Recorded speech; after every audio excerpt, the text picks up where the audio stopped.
జయశంకర్ భూపాలపల్లి జిల్లా అడవి Muttaram police station లో కాటారం డీఎస్పీ ఏ సూర్యనారాయణ మీడియా సమావేశం నిర్వహించారు. ఇక జయశంకర్ భూపాలపల్లి జిల్లా అడవి ముత్తారం మండలంలో వరుసగా చిన్న చిన్న దొంగతనాలు జరుగుతున్నాయనే ఉద్దేశంతో అడవి ముత్తారం ఎస్ఐపి మహేందర్ కుమార్ మరియు వారి సిబ్బంది రాత్రిపూట గస్తీ నిర్వహిస్తుండగా ఉదయం 3 గంటల సమయంలో ఒక ఆటోలో 4 వ్యక్తులు అనుమానాస్పదంగా సంచరిస్తూ ఉంటే వారిని యామాన్పల్లి వైన్స్ దగ్గర అదుపులోకి తీసుకుని విచారించారు. 4 వ్యక్తులు గత సంవత్సరం కాలంగా ఒక ముఠాగా ఏర్పడి వారి గ్రామానికి చుట్టుపక్కల ఉన్న మండలాల్లో ఆటోలో పగటిపూట రెక్కీ నిర్వహించి రాత్రిపూట వెళ్లి దొంగతనాలు చేయడం అలవాటుగా మార్చుకున్నట్లు తెలిపారని అన్నారు. ఇలా దొంగతనాలు చేయడంతో వచ్చిన డబ్బుతో జల్సాలు చేయడం అలవాటుగా చేసుకున్నారు. దానిలో భాగంగా కాటారం మండలంలో 3 ట్రాన్స్ఫార్మర్లను, కొయ్యూరు మండలంలో 2 ట్రాన్స్ఫార్మర్లను, ఇక పలిమిలలో 1 ట్రాన్స్ఫార్మర్ ని, అడవి ముత్తారంలో 1 ట్రాన్స్ఫార్మర్ ని, మొత్తం 7 ట్రాన్స్ఫార్మర్లను పగలగొట్టి దాని నుండి కాపర్ వైర్ ని దొంగలించారని తెలిపారు. ప్రెస్ మీట్ లో కాటారం సిఐ నాగార్జునరావు, అడవి ముత్తారం ఎస్ఐ మహేందర్ కుమార్ సిబ్బంది పాల్గొన్నారు.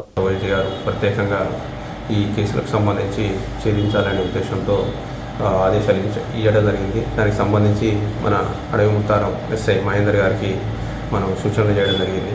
వాటికి సంబంధించి ప్రత్యేకంగా తనిఖీలు నిర్వహించమని, దానిలో భాగంగా ఈరోజు రాత్రి తెల్లవారుజామున వారి సిబ్బంది కలిసి యామన్పల్లి వైన్స్ దగ్గర తనిఖీలు చేయడం జరిగింది.